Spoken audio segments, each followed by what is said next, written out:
In this series of 3 interviews, staff writer Elena Dismukes discusses with row crop producers lessons learned from their 2020 growing season. Well, we didn't really try anything different. We planted as early as possible. That's key to corn and bean yields in particular. But crop growing season, it was pretty good.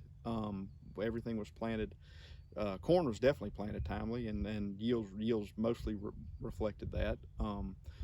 Beans, we kind of had a little rainy spell in the middle of bean planting season, and yields reflected that. We were penalized a little bit for planting about a month late, but about the half that we planted before were really good. It was a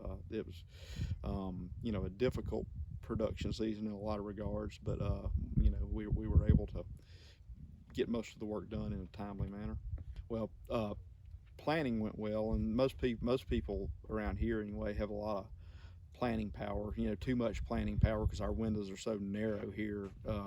We're not like West Texas or other places where they have a lot of time to plant. We've got such narrow windows to plant. So I credit that with a lot of our increased yields and success is getting seed in the ground timely. Mm-hmm. And that really went right. And weather in the summer, we had timely rains. These last few tropical systems weren't great, but we had one in the summer that we were, getting really dry, and we got one, I think it was in June, and it really benefited everything, particularly the corn and soybeans.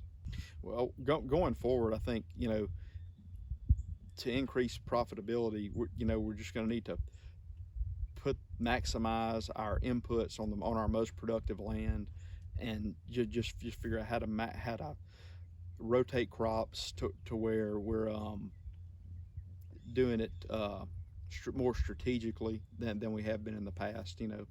Corn makes plenty of sense on furrow irrigated land, maybe more sense than cotton does, just because that's where the biggest benefit of irrigation is in corn production and soybean production.